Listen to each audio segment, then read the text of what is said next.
astele.tv.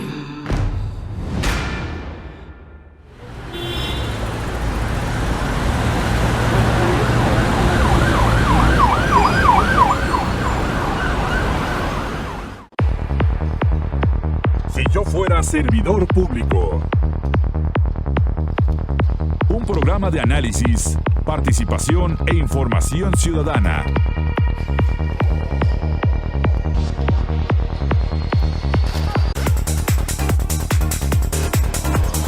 Si yo fuera servidor público.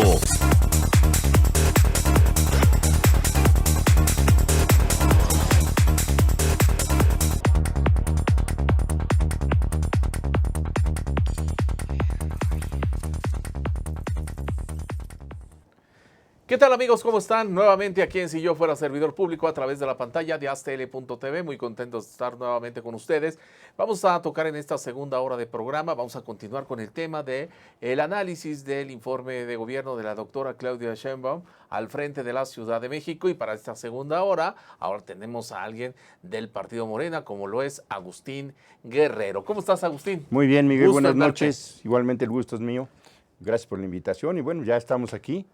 Se han cumplido los primeros 9 meses. 9 meses. 9 meses, desde el 6 de diciembre que tomó posesión Claudia Sheinbaum al frente del gobierno de la Ciudad de México. Y ahora... Tengo una duda, ¿por qué a los 9 meses da su primer informe y no se esperó a diciembre? Es como nada más como dudas. Ya entró creo el 5 de diciembre. Sí. El punto está Ajá. en que en la Constitución Sí. local y que estaba antes en el Estatuto de Gobierno se establece el 17 de septiembre, Ok. el día en que inicia el periodo ordinario Cierto. del Congreso de la Ciudad, de la temporada decembrina, Ujú. el día para que el jefe de gobierno, la jefa de gobierno, rinda un informe al Congreso de la Ciudad. Entonces, por eso es que a los 9 meses se rinde este informe a través del Congreso. Ella ya había hecho otros, hizo un informe de 200 días, hace poco, Sí, también sí. ahí en el Teatro de la Ciudad, y antes había hecho también un pequeño informe en el ayuntamiento, creo que a los 100 días también dio algunas cifras, ¿no? Ujú. Pero este es el informe oficial, ¿no? oficial, el que tiene por obligación constitucional que rendir, ¿no? De acuerdo. A ver, fueron muchos temas los que tocó la doctora. ¿Cuál es el primero que te llama la atención para tocarlo en estos primeros minutos? Bueno, mira, yo creo que es el enfoque político. O sea, el Ok. enfoque político que ella establece en su primera frase, de que nosotros llegamos para transformar de fondo Ujú. la situación de la ciudad, para terminar con la corrupción, para terminar con la impunidad, para hacer un gobierno transparente y un gobierno que le sirva a los ciudadanos. Digamos, ahí hay una definición política en varios temas. Te está reconociendo en esa frase que la ciudad no estaba bien, que la ciudad se había perdido el rumbo, De acuerdo. que la ciudad se había dejado crecer de manera desbordada la corrupción en muchos planos, y que era necesario, meter orden, terminar con la impunidad, terminar con los abusos y fundamentalmente marcar un nuevo rumbo, una nueva ruta para la ciudad para los próximos años. Yo creo que ahí hay una postura política que va a marcar un sello. Es muy importante en cualquier gobierno marcar un sello, no ser del montón, ¿no? Tenemos muchos gobiernos que con el paso de los meses, con el paso del tiempo, se empiezan a desdibujar. Todo el mundo inicia con muchas ganas, vamos a hacer esto, vamos a hacer lo otro, pero va pasando el tiempo y los usos, las costumbres, las rutinas, el día a día, te va diluyendo la gestión pública y entonces tú ya no tienes la claridad para distinguir entre un gobierno de un estado con otro, que puedas contrastar formas, sellos. Y una cosa que desde Morena hemos planteado es que Morena, cuando decimos que no somos iguales, eso se tiene que reflejar fundamentalmente en la forma de gobierno. Sí, claro. O sea, en la forma de gobernar, sí, por así es, supuesto. que digas, que la gente pueda distinguir, bueno, así gobernaba el PRD o el PRI, la Ciudad de México, y así gobierna Morena. O sea, que haya una distinción, como lo hubo en su momento cuando Andrés Manuel fue jefe de gobierno de la Ciudad de México y Vicente Fox era el presidente de la República. Había un contraste, o sea, la gente sabía muy bien cómo gobernaba uno y cómo gobernaba el otro. O sea, en nuestro país, lamentablemente, en los últimos años, en este acuerdo del PRI-AN, se diluyó. O sea, la gente dice, bueno, son lo mismo, gobiernan igual. Y los mismos gobiernos que llegó a tener el PRD, el último de Mancera, pues ya no había ningún distingo con relación a otras fuerzas políticas. Parecía más priista, ¿no? Parecía más priista Mancera. Entonces, ¿cuál es el asunto ahí? Que si al final del día, frente a los ciudadanos, tú gobiernas igual que el PRI, que el PAN, que no hay diferencia sustancial, que es la misma agenda, que son las mismas posturas, el mismo discurso, entonces tú como ciudadano pues, te da lo mismo votar por un partido o por otro. O sea, no hay ninguna ventaja que te indique por qué es mejor votar por este o por otro, ¿no? Entonces, ese me parece que es el reto principal de inicio de Claudia en estos 9 meses, que quede claro frente a la ciudadanía que la época de Mancera ya se terminó. De acuerdo. O sea, que los excesos que hubo con Mancera, la falta de sinceridad en su administración, en uno de los temas más duros que hoy tenemos, y que es la primera responsabilidad de todo gobierno, que es el tema de la seguridad, la seguridad pública. Sí. Todo gobierno tiene la obligación de garantizar la seguridad de los ciudadanos en su persona, en su patrimonio, en su negocio, en la vía pública, que tenga el ciudadano la certeza de que hay una política pública de prevención de la delincuencia y en el caso de que suceda un delito, de que no va a haber impunidad, que va a haber justicia, que se van a detener a los responsables y que se le va a sujetar a un proceso. Esa es la primera obligación de un gobernante. En ese tema, nosotros vimos al anterior jefe de gobierno poniendo el problema abajo del tapete, negando que hubiera un crecimiento de inseguridad, ¿no? Que hubiera crimen organizado, que hubiera cárteles de la droga, que hubiera una delincuencia desatada, que hubiera una colusión de intereses entre mandos policíacos y la delincuencia, es decir, que es lo más grave. Ya cuando los mandos policíacos son parte de la delincuencia, pues ya no hay ni a quién pedirle la protección. Entonces, en el diagnóstico que tiene el nuevo gobierno, el gobierno de Claudia, con relación al tema de la seguridad, lo primero que creo que le queda claro es que el diagnóstico que entrega Mancera es un diagnóstico falso, es un diagnóstico mentiroso, que se decía que había control, que había mando sobre la ciudad y no era cierto, o sea, no es cierto, ¿no? Entonces, ese es el tema que ella misma reconoce que ha sido el más difícil, reconoce que no está satisfecha todavía con los resultados, o sea, no se engaña y no quiere engañar a nadie, porque luego es muy fácil no reconocer errores. Y además, estamos de acuerdo que es evidente, ¿no? El asunto de la inseguridad. Sí, pero es muy difícil luego que un gobernante reconozca que las cosas no están caminando, ¿no? Claro. Es más fácil de pronto echarle la culpa a otro o hablar de otro tema, patear el bote, ¿no? No, creo que Claudia ha sido seria en este informe. Y esta frase de no estoy satisfecha con los resultados en materia de seguridad, nos habla efectivamente de una preocupación en el tema principal ahora en la ciudad, porque sin seguridad pública, sin tranquilidad, todo el resto de la actividad pública y de la actividad privada se contamina. La gente deja de salir a la calle, la gente deja de usar el transporte público, la gente no tiene confianza incluso de caminar, de ir a los parques, de ir a los espacios, porque puede ser víctima de la delincuencia en cualquier momento. Y luego ahora hay un crecimiento, que hay que reconocerlo, de delitos nuevos que no existían o de formas de activación nuevas que en nuestra generación pues no existían. Dos cosas, la extorsión, a partir de cobrarte el derecho de piso, cierto, ¿no? Que eso nunca existió, o sea, es muy reciente, que es es un tiene delito, pocos años. Sí, pero que parte del miedo. O sea, si no pagas te mueres. Ese es el asunto, si no pagas te mueres, te mueres. Se muere tu familiar. Te muere tu familia, ya sabemos quiénes son, dónde viven, ¿no? Y entonces se aprovechan de un sentimiento natural como es el miedo, y entonces sobre eso montan un despojo a los negocios, a la sociedad, de utilidades bien ganadas y que tienes que, una parte, que soltarla para allá. El otro tema de este nuevo tipo de delitos es la violencia.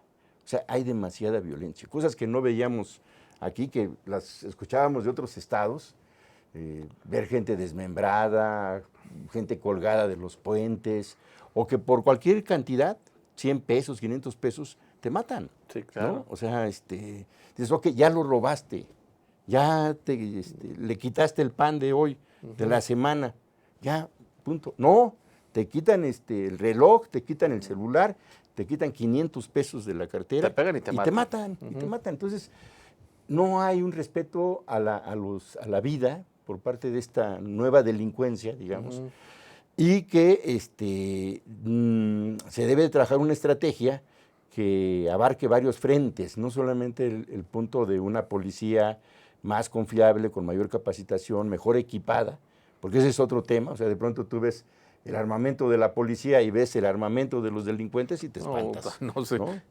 Dices, no, bueno, necesitamos... No hay comparación, ¿no? Así es, entonces requieres eso y además un marco legal que te permita cerrar la impunidad, porque lo que más agravia también, después de que te asaltan, los ves salir libres a los 15 días, ¿no? O sea, este sistema penal acusatorio que hoy tenemos, donde si no vas a ratificar la denuncia, se acabó el caso. Entonces, señor, ya no hay quien lo acuse. Aguántame tantito porque tenemos que irnos a la pausa. Estamos aquí en Si Yo Fuera Servidor Público a través de la pantalla de astl.tv. Regresamos.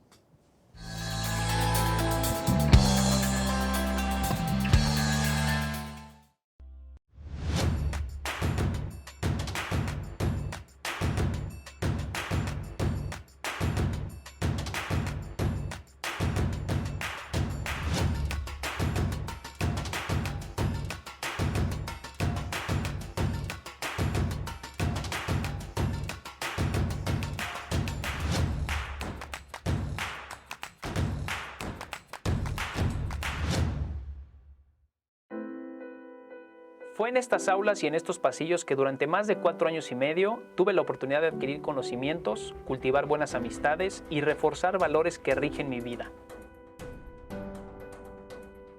En mi gestión al frente de Jardines de México, trabajando con responsabilidad y honestidad, y en conjunto con un grupo multidisciplinario, hemos podido colocarnos como un punto emblemático del estado de Morelos y llegar a ser reconocidos como el jardín floral más grande del mundo. UNILA es más. Visita unila.edu.mx y conoce nuestra oferta académica.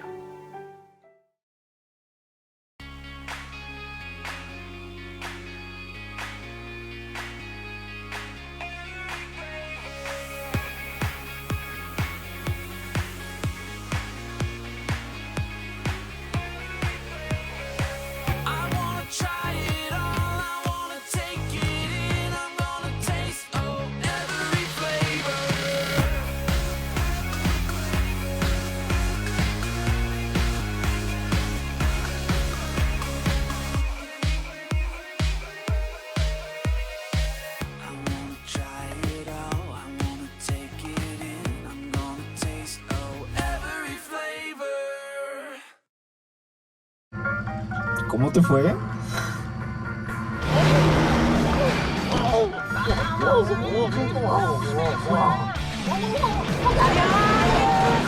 Entonces estás agotado.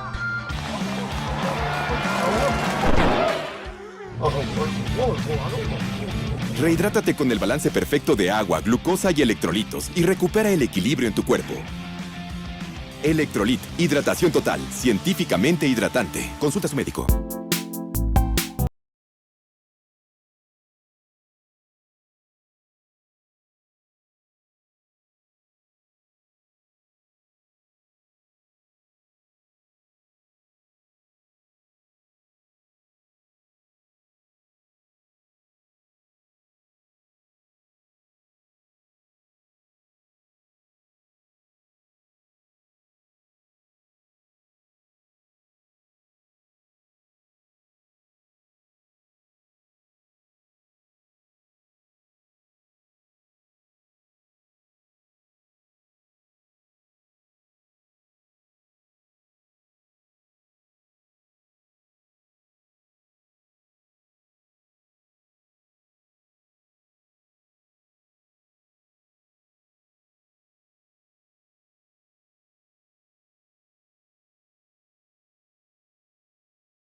Estamos de regreso aquí en Si Yo Fuera Servidor Público a través de la pantalla de AZTL.tv. Tenemos el gusto de platicar aquí con Agustín Guerrero del Partido Morena a sus puntos de vista acerca del primer informe de gobierno de la doctora Claudia Sheinbaum. A ver, es una cuestión meramente, digamos, que no tiene que ver con su informe, y no tiene que ver. Sabemos que la doctora pues no es muy expresiva, así, y desde siempre ha sido así. Uh-huh. ¿Cómo la viste en comparación cuando toma posesión como jefa de gobierno, ahora que viene como a presentar ya su primer informe? ¿Cómo la ves? ¿Más seria, un poco más sonriente, más ¿cómo la ves? Mira, yo creo que ha ido creciendo. Yo creo Ajá. que el cargo te educa. Ajá. Creo que ella tuvo una curva de aprendizaje muy intensa Sí. a principios de año. Pues que le llovió que de temas, de empezaron todo. a aparecer muchos temas Sí, que no sí, estaban sí. en el diagnóstico. Ajá. Cuando ella plantea en el plan de campaña la agenda de innovación como el eje principal para el ejercicio de gobierno, está partiendo de una condición distinta, me parece, Uh-huh. de un diagnóstico distinto en la ciudad, y de pronto el tema de seguridad, el tema del crecimiento sin recatos, sin límites, del desarrollo inmobiliario, Exacto. que te afecta la movilidad en la ciudad, que te afecta la vida comunitaria, que te afecta el desplazamiento, esto que se conoce ahora como la gentrificación, o sea, el expulsar a comunidades de zonas, de colonias, Uh-huh. porque de pronto llega el pulpo inmobiliario, compra edificios en ruinas o derruidos o en mal estado y construye viviendas que son imposibles de que la gente que vive ahí las pueda pagar. ¿No? O sea, gente acostumbradas a... Mítica, la de aquí de Mítica, Benito la de Juárez. aquí de Benito Juárez, Álvaro Obregón está Ajá. llena, en muchas zonas de la Condesa. Entonces, son construcciones que violaron el reglamento de construcción. Claro. ¿No? O sea, lo de Mítica es evidente que hay una violación al reglamento de construcción. En la Cuauhtémoc tenemos denuncias de lugares donde estaban autorizados 4 o 5 pisos y de pronto aparecen 7, 9 pisos, ¿no? Porque hubo arreglos, Claro. hubo corrupción para que pudieran darse, ¿no? Pero eso lo ves en Álvaro Obregón. Yo sigo con mucha puntualidad también a la alcaldesa de Álvaro Obregón, cómo va clausurando construcciones en curso que están violentando el reglamento de construcción. Entonces, la ciudad que ya tiene en los hechos la doctora Claudia Sheinbaum en el primer trimestre de este año, en mucho no corresponde al diagnóstico que ella tiene. Entonces, hay una curva de aprendizaje que le lleva a corregir algunos temas. Claro. El tema de seguridad, por ejemplo, Sí, ¿no? por supuesto. De pronto aparece un instrumento que no estaba previsto, incluso presupuestalmente, Uh-huh. el adquirir o el rentar 1000 patrullas, ¿no? Cierto. Que empiezan a distribuirse. ¿Por qué se tienen que hacerse de 1000 patrullas más? Pues porque hay un reconocimiento de que nos está desbordando la delincuencia, Uh-huh. ¿no? Y entonces, bueno, tenemos que tener más instrumentos. Lo que tenemos es insuficiente. Claro. Hay un rediseño del sistema de operación de la Secretaría de Seguridad con Jesús Horta, Uh-huh. donde se empieza a aplicar un esquema de mini cuadrantes, ¿no? Uh-huh. Para atender en una respuesta más inmediata las quejas de los vecinos en materia de seguridad. Todos estos rediseños son resultado de que pues, la realidad luego siempre es más rica que tus diagnósticos. Hay otras líneas de trabajo que ella ha expresado en estos primeros 90 días, que para ella es una preocupación central, también lo anunció, que es todo este sistema de pilares, de espacios. Exacto, sí, ¿no? sí. Se comprometió a tener 300 pilares durante su administración, 150 este primer año, y bueno, nosotros vamos viendo semana con semana cómo prácticamente en toda la Ciudad de México, en Iztapalapa, en Gustavo Madero, en Tlalpan, en Iztacalco, Contreras, se van inaugurando estos espacios de formación artístico-cultural. Que pues, también dicen que es para recuperar el tejido social, ¿no? Tiene esa pretensión Ajá. de tener un espacio de encuentro de familias, de jóvenes, Ajá. que en lugar de que anden en la calle ahí planeando a ver qué hacen con su tiempo, pues se dedican a su formación con actividades artísticas, con actividades culturales, con actividades educativas. Se ha hecho un esfuerzo por dotarlas de una infraestructura que permita un acceso al conocimiento social, ¿no? Y que ocupe el tiempo de nuestros jóvenes, ¿no? Entonces, me parece que ahí hay un buen esfuerzo que está correspondiendo a un diagnóstico correcto de que es necesario generar un espacio para la articulación social que permita que no se dedique el tiempo de ocio pues a malas prácticas, ¿no? Muy bien. A ver, otro tema, bueno, es que son muchos temas, pero a mí me gustaría platicar dos en particular, y si nos da tiempo, otros más. A ver, el primero, el asunto de la movilidad, también obviamente lo toca en su informe, que me parece muy, muy interesante lo que dice. Sin embargo, a ver, hay una realidad en la cual me gustaría que también conocer tu punto de vista. En las últimas semanas se ha topado con grupos del transporte, los cuales ya pues, básicamente fue una amenaza, que si no subían la tarifa, le iban a bloquear aquí, allá y acullá, y ya por lo menos ya hicieron un relajito hace un par de semanas, o sea, ya la cumplieron. Y luego creo que fueron hace 2 meses, más 2-3 meses, los taxistas, ¿no? Que también se manifestaron en el Zócalo capitalino. ¿Qué te dice todo esto, todos estos movimientos, porque finalmente son movimientos de transportistas, cuáles son las resistencias y cómo ves que lo está llevando la doctora? Porque pues obviamente no es un problema menor.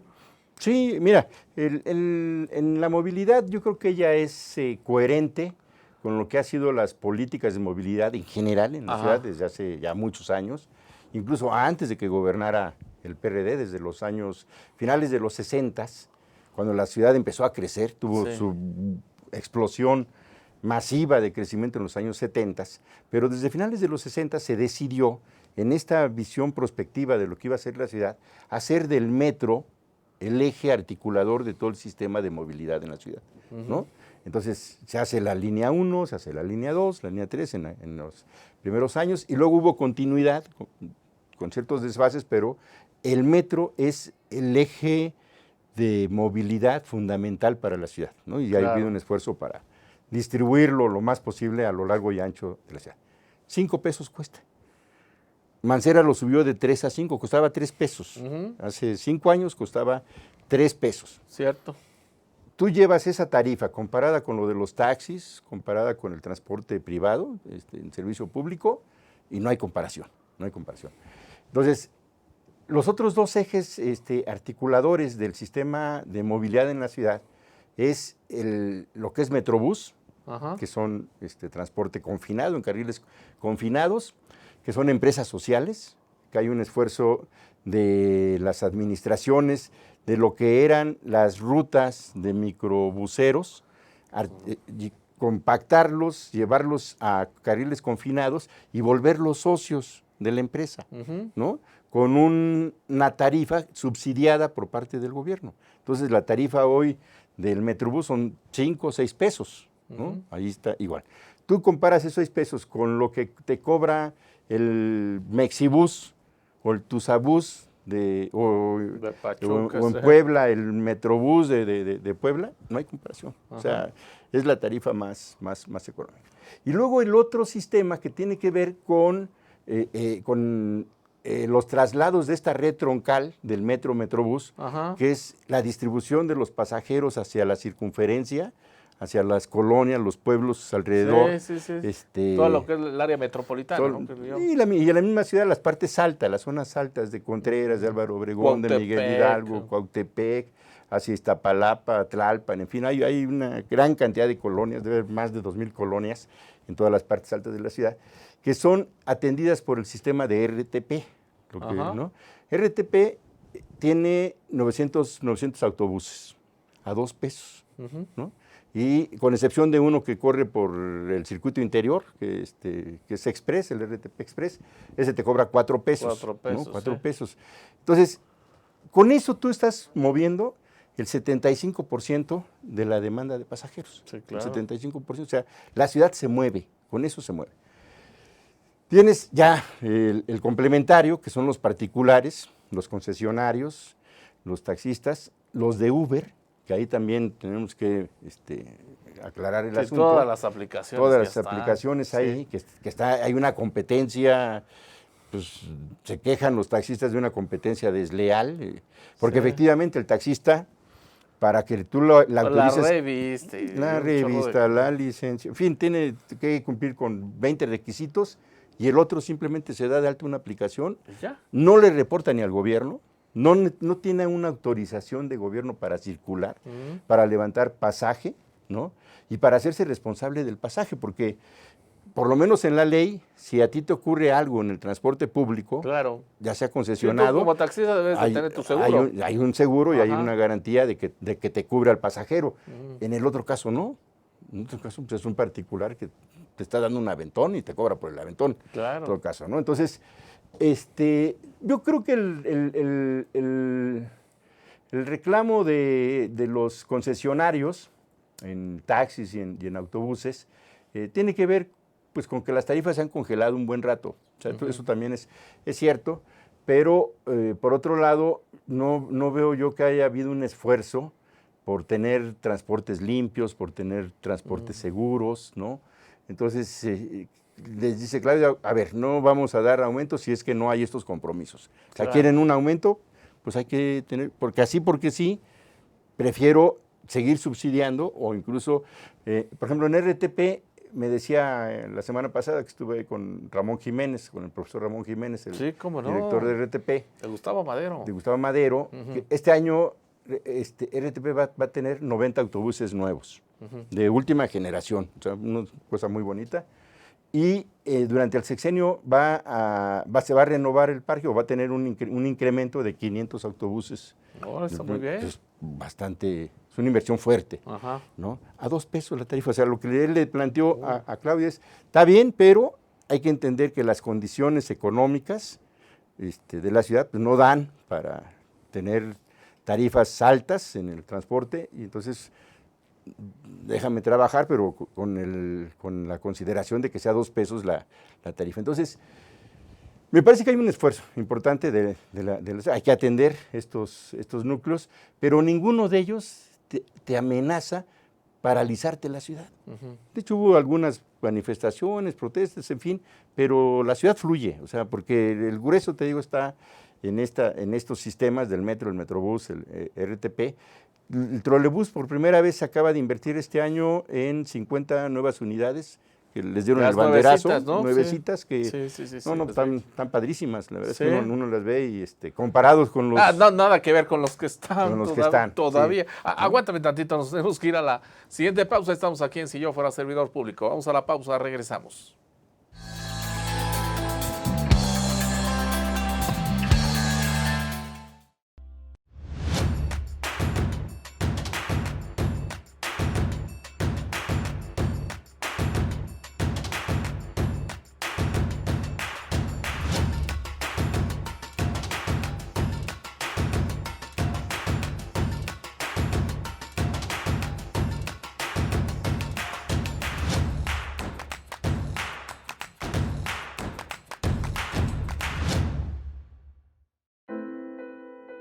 Fue en estas aulas y en estos pasillos que durante más de 4 años y medio tuve la oportunidad de adquirir conocimientos, cultivar buenas amistades y reforzar valores que rigen mi vida.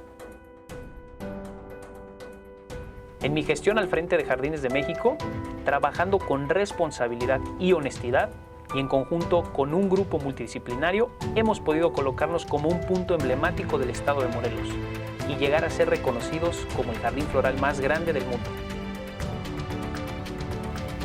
UNILA es más. Visita unila.edu.mx y conoce nuestra oferta académica.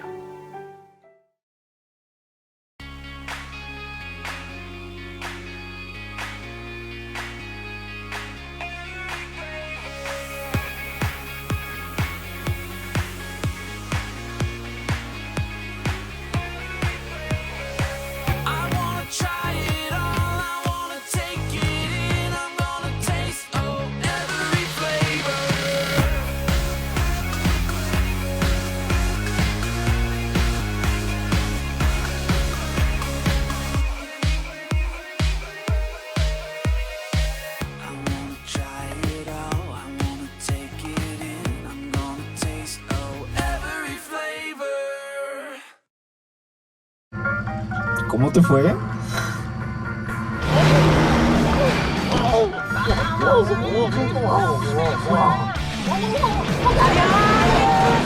Entonces estás agotado.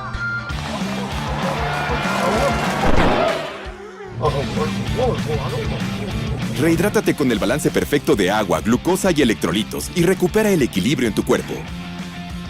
Electrolit, hidratación total, científicamente hidratante. Consulta a su médico.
Estamos de regreso aquí en Si Yo Fuera Servidor Público a través de la pantalla de AZL.tv platicando con Agustín Guerrero del Partido Morena sobre varios aspectos interesantes acerca de él y primer informe de gobierno de la doctora Claudia Sheinbaum. A ver, es que el tiempo se va como agua y precisamente del asunto del agua quisiera platicar un poquito. Es que estás de acuerdo, son muchísimos los temas, ¿no? Sí. Y como que una hora no nos da para platicar todo lo que fue el informe de gobierno, pero ¿estás de acuerdo que uno de los temas más sentidos en este momento, sobre todo en algunas alcaldías, llámese Gustavo Amadero, llámese Iztapalapa, el tema del agua es un tema verdaderamente delicado, en el cual hace falta el vital líquido.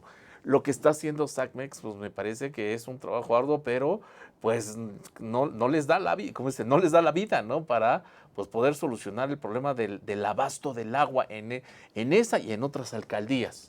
Mira, tenemos ahí un asunto integral. Por un lado, necesitamos detener el crecimiento de la mancha urbana. O sea, ya como una decisión de Estado, de que la ciudad es todo esto, pero hasta aquí se puede construir. De aquí para acá necesitamos respetar suelo de conservación, áreas verdes, que son las que alimentan los campos freáticos.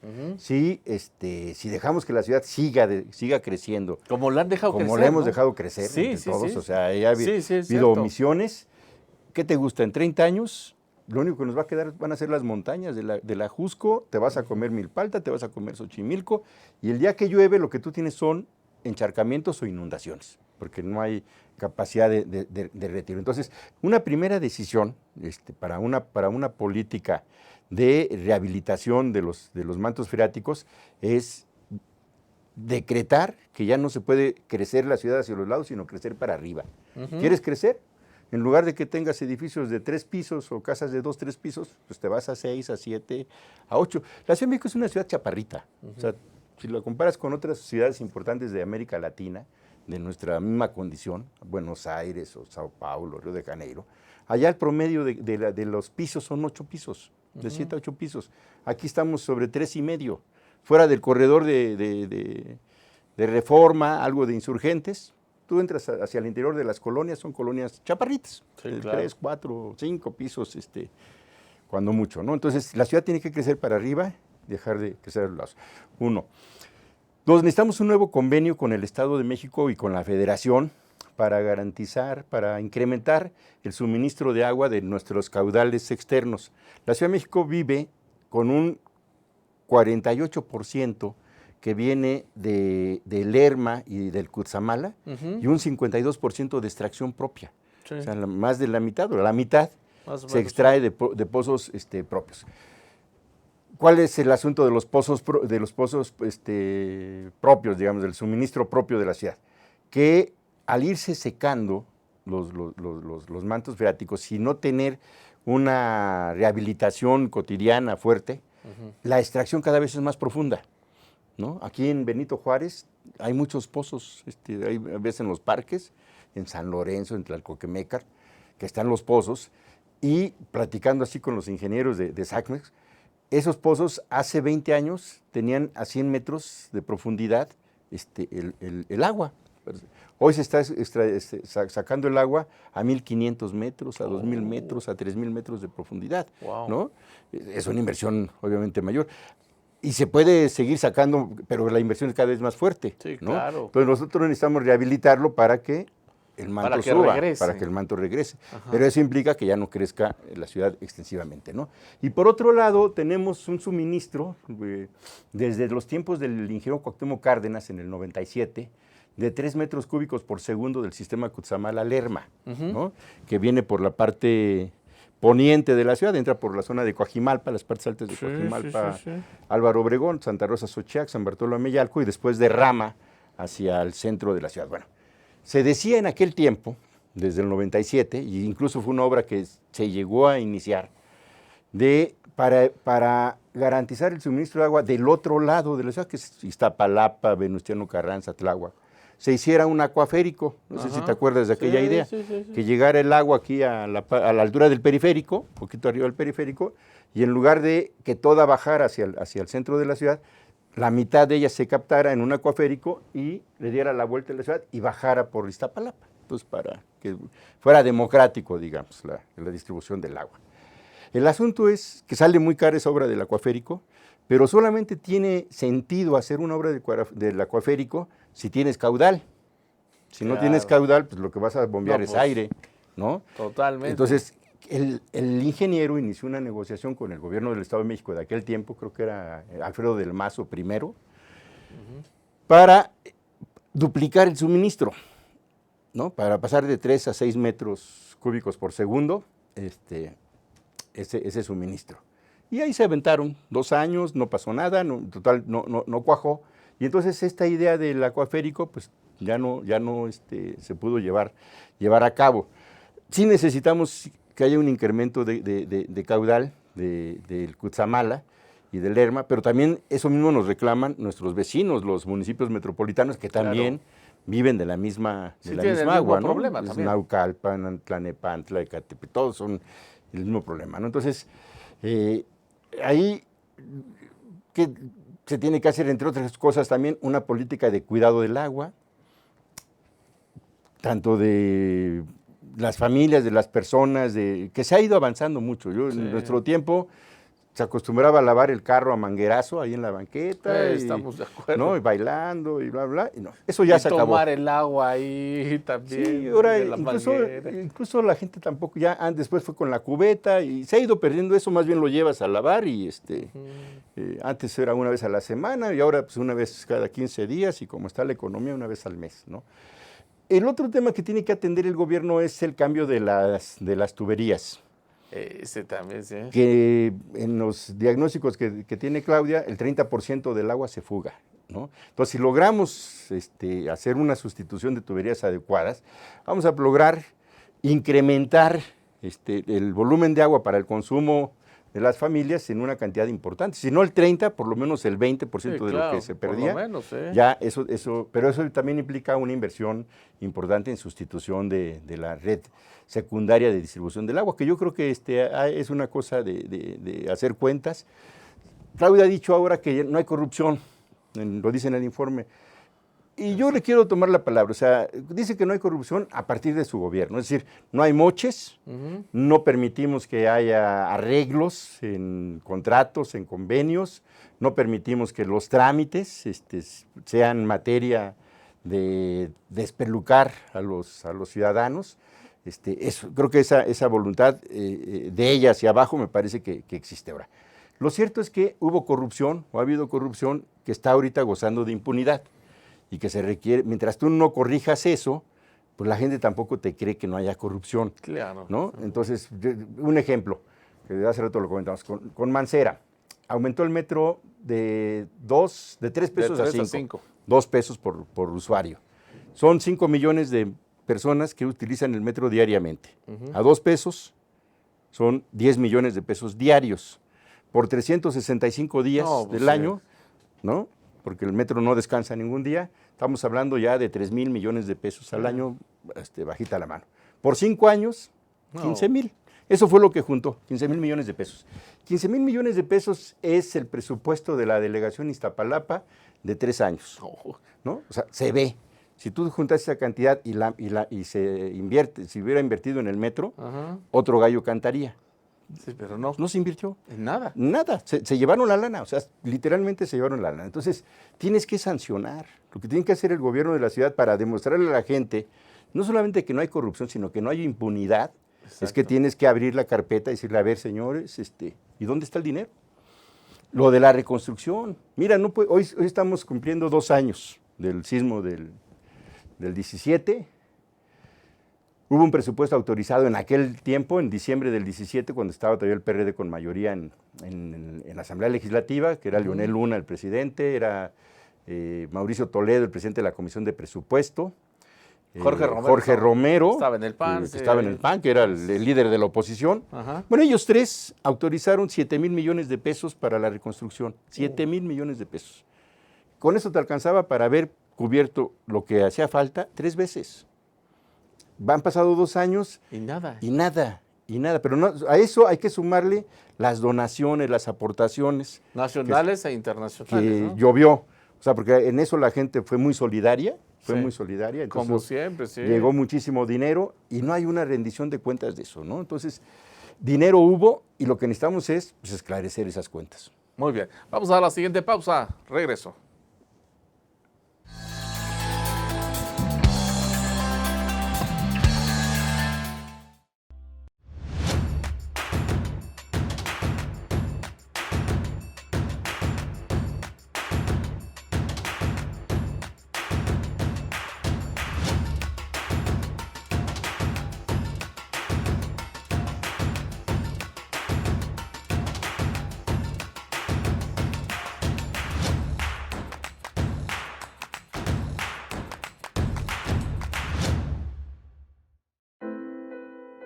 Fue en estas aulas y en estos pasillos que durante más de 4 años y medio tuve la oportunidad de adquirir conocimientos, cultivar buenas amistades y reforzar valores que rigen mi vida.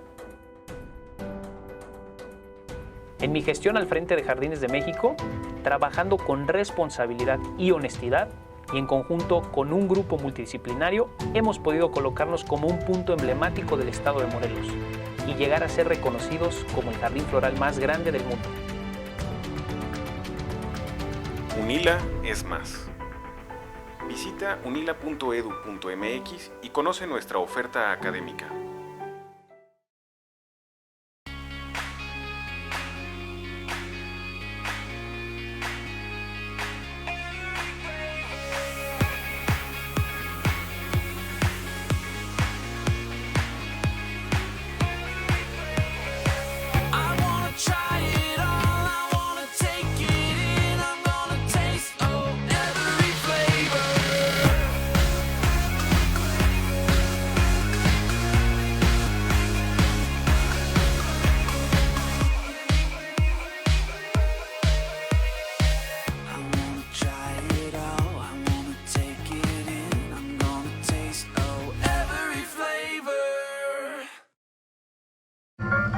¿Cómo te fue?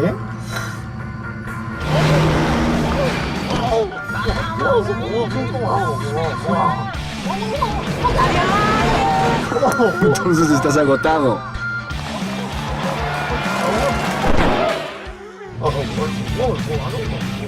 Rehidrátate con el balance perfecto de agua, glucosa y electrolitos y recupera el equilibrio en tu cuerpo. Electrolit, hidratación total, científicamente hidratante. Consulta a su médico.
Ya estamos de regreso aquí en Si Yo Fuera Servidor Público a través de la pantalla de aztl.tv. Estamos en el último tramo de programa aquí con Agustín Guerrero. La verdad es que se nos va el tiempo como agua, se nos van los cortes como agua, hablando de temas muy interesantes acerca de, pues, de lo que fue el primer informe de gobierno de la doctora Claudia Sheinbaum.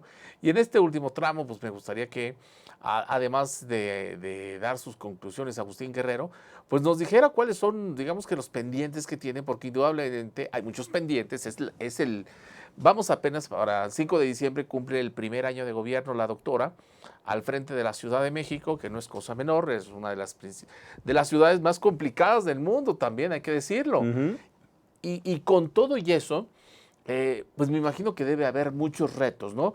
Y retos no solamente estamos hablando a nivel macro, sino a nivel inclusive también de coordinación con las diferentes alcaldías. Cada alcaldía de las 16 alcaldías es una realidad totalmente diferente.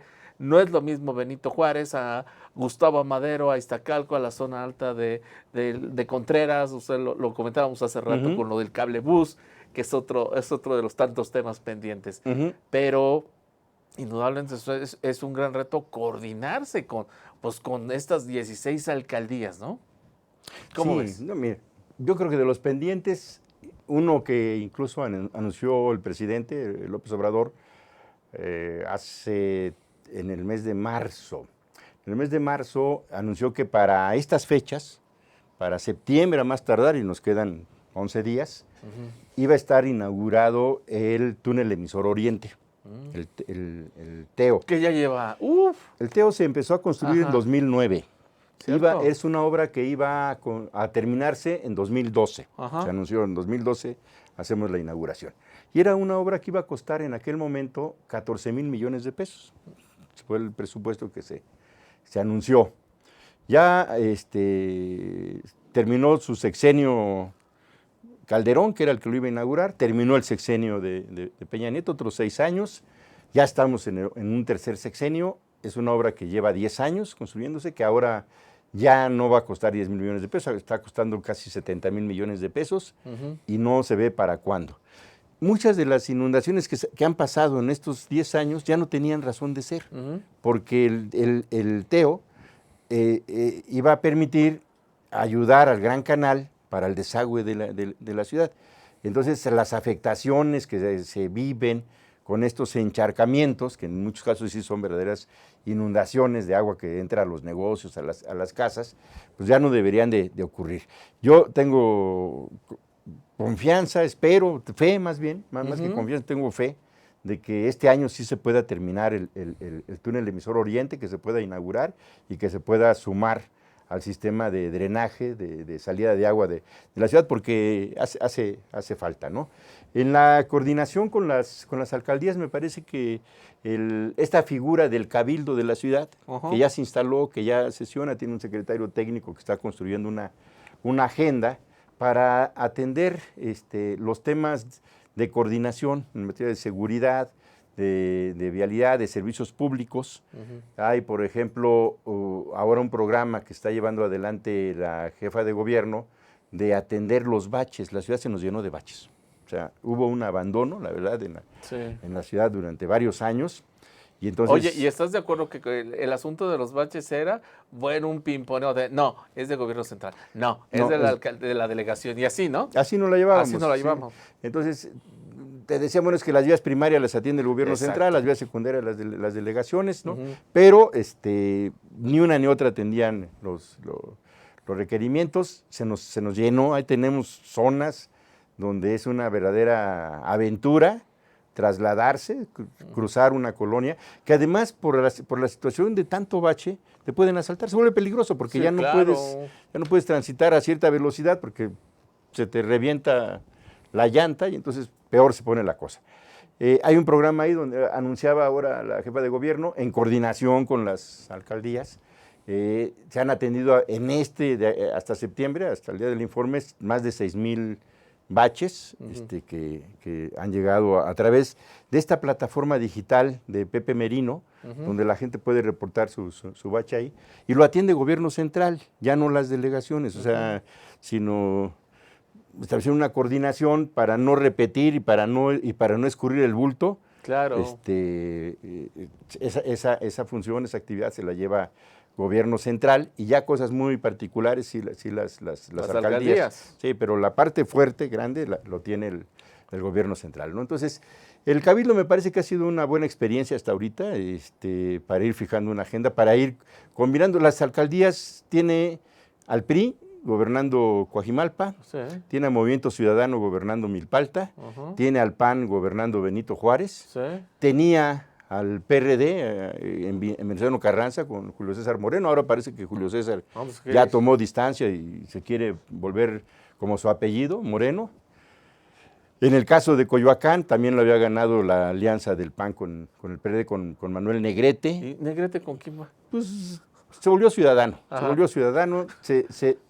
¿Con Bora? tomó distancia, con Bora él sí hace cambios, se tomó distancia de Mauricio Toledo, te acordarás un acto de corrupción ahí que lo denunciaron de una persona que daba licencias a partir de las ferias, algo así.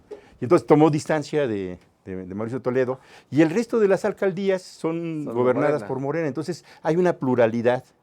Y porque incluso en Morena hay diversidad también, Sí, hay muchas maneras de pensar y ver las cosas. Hay unos más cercanos, de mayor filia con la jefa de gobierno, otros un poco más distantes, pero en general esta diversidad exige un alto grado de oficio. Yo creo que Claudia ha tenido oficio para mantener la gobernabilidad de los gobiernos. Bien, ya estamos a punto de irnos, pero no me gustaría que nos fuéramos sin que en 30, 40 segundos nos des tu opinión acerca de que el presidente de México ya sin decirlo, pues ya la puso como presidenciable, ¿no? Ya la tocó y pues quieras o no es un tema, ¿no? Que se ha dado a lo largo de estos meses. Fue en Gustavo Madero prácticamente, ¿no? Sí, mira, la jefatura de gobierno es un candidato natural a la presidencia. Sí, más allá de las filias, la cercanía con otros poderes, siempre el ser jefe de gobierno te da una condición de mucha presencia de todos los gobernadores, ¿no? Que sería su equivalente. Este es el más expuesto. O sea, es una especie de vicepresidencia. Sí, claro. ¿Cuándo nos enteramos de algo que pasa con la gobernadora de Sonora? No, nunca. Cuando hay alguna desgracia. O sea, lamentablemente la noticia mala es la que lleva, pero si hacen cosas muy buenas algún gobernador, difícilmente llega a ser noticia. Y aquí todos los días hay algo para comunicar. Entonces te da una ventaja, una presencia enorme, porque tu proyección es nacional. Sí, ¿no? claro. La jefatura de gobierno. Entonces, además, bueno, no es un secreto, ella tiene toda la confianza, todo el respaldo de Andrés Manuel. Ha sido una persona que lo ha acompañado desde hace ya muchos años, no solamente en cuestiones de gobierno, también cuando la oposición, que hicimos muchos actos de resistencia en materia de petróleo, te acordarás, ella estuvo ahí haciendo estudios, en fin, o sea, es una persona cercana a Andrés Manuel, no hay... Ahora, al final del día son los hechos los que hablan por ti. O sea, si hace un buen gobierno, un gran gobierno, está en la ruta, evidentemente, de las preferencias al 24. Muy ¿no? bien. Agustín, muchísimas gracias. Muy bien, Miguel. Nos vemos de aquí en un Muchas mes. gracias. Nos vemos dentro de un mes. Órale. Gracias a todos nuestros amigos que nos vieron y nos escucharon. Y por supuesto, nos vemos la próxima semana. Astele.tv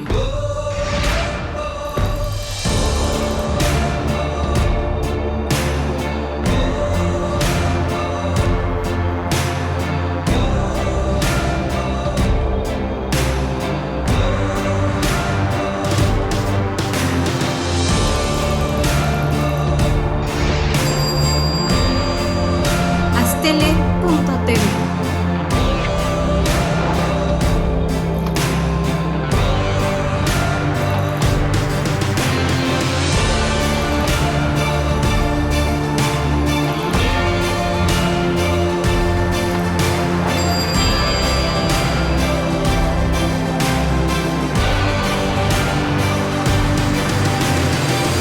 Astele.tv